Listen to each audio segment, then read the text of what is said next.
አብረው ነው የሚኖሩት። አፓርትመንት ላይ ነው የሚኖሩት። ከአምስተኛ ፎቅ ላይ ነው ራሷን ወርውራ ህይወቷን አጠፋች የተባለው አለም ነው።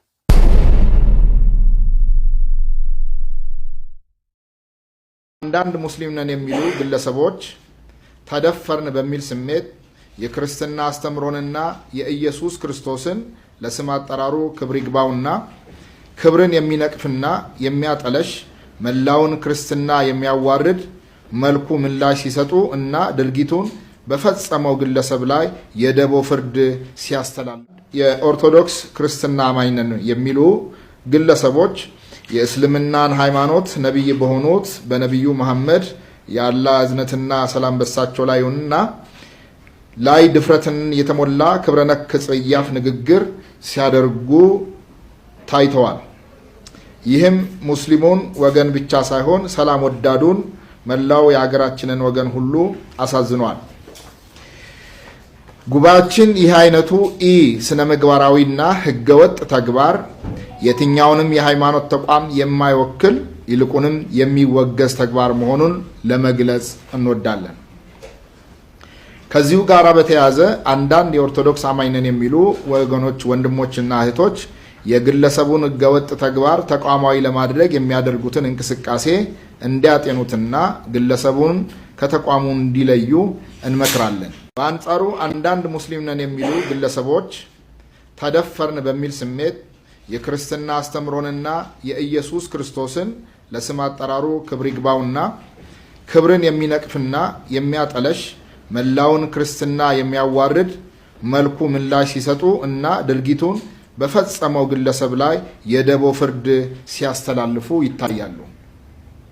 ይህም ህገወጥነት ከማስፋፋት ባለፈ ጥፋትን በሌላ ጥፋት ማረም ፈጽሞ የማይቻል መሆኑን ተገንዝበው ከድርጊታቸው መታረም የህግ የበላይነትን እንዲያስቀድሙ ጉባኤያችን በአጽንኦት ይመክራል።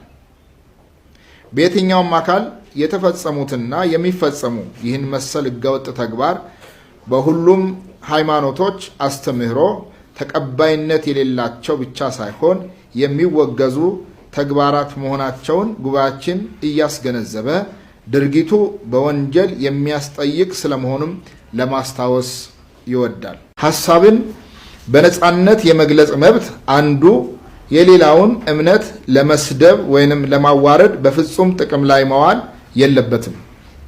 የእምነት ነጻነትና የማምለክ መብት ለሁሉም ማህበረሰቦች የተጠበቀ ሲሆን ይህ መብት የሌሎችን አማኞችን መብት በመጋፋት ስሜት በመንካት ለጠብ መነሳሻነት ሲውል በዝምታ ሊታለፍ አይገባውም። ይህንን ከባድ ጥፋት በዘላቂነት እንዲታረም የሚመለከታቸው አካላት አግባብነት ባላቸው ህጎች መሰረት ይህንንና ተመሳሳይ ተግባር በፈጸሙና በሚፈጽሙ አካላት ላይ አፋጣኝ ህጋዊ እርምጃ እንዲወስዱ እንጠይቃለን። ለእንደዚህ አይነት ወንጀሎች ተጠያቂነት ማረጋገጥ ለወደፊቱ የሃይማኖትን ስም ማጥፋት ለመከላከልና የሁሉም እምነት ተከታዮች ክብርን ለመጠበቅ እና ለማስጠበቅ በእጅጉ ይረዳል። አብረው ነው የሚኖሩት። አፓርትመንት ላይ ነው የሚኖሩት። ከአምስተኛ ፎቅ ላይ ነው ራሷን ወርውራ ህይወቷን አጠፋች የተባለው አለም ነው። ኢምፓስብል። ምክንያቱም ከዛ በፊት ከ7 ሰዓት በፊት ሙዚቃ ደስ ብሏ ለቃለች። ፈገግ ብላ እየደነሰች ምን እያለች ለቃለች። በቪዲዮ እህታችን ማለት ነው ለቃለች።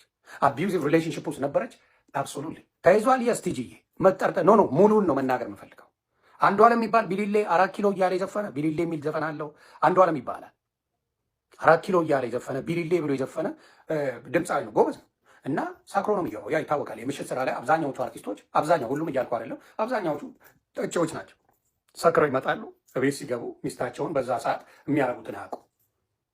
አዲስ መረጃ አለ። ድምፃዊ አንዱዓለም ጎሳ በፖሊስ ቁጥጥር ስር ውሏል። ከቀነኒ አዱኛ ሞት ጋር በተያያዘ ፖሊስ ምርመራውን አጠናክሮ የቀጠለ ሲሆን ድምፃዊ አንዱዓለም ጎሳን በቁጥጥር ስር አውሎታል። እንዲሁም ደግሞ የወጣቱ አስክሬን በሚኒሊክ ሆስፒታል ምርመራ እየተደረገለት የሚገኝ ሲሆን ምንም ይፋ የሆነ አዲስ መረጃ የለም። ነገር ግን ከዚህ ውጭ የሚወጣ መረጃ ካለ ወደ እናንተ የማደርስ ይሆናል። አቤል ደመላሽ ነኝ። ሰላማችሁ ይብዛ።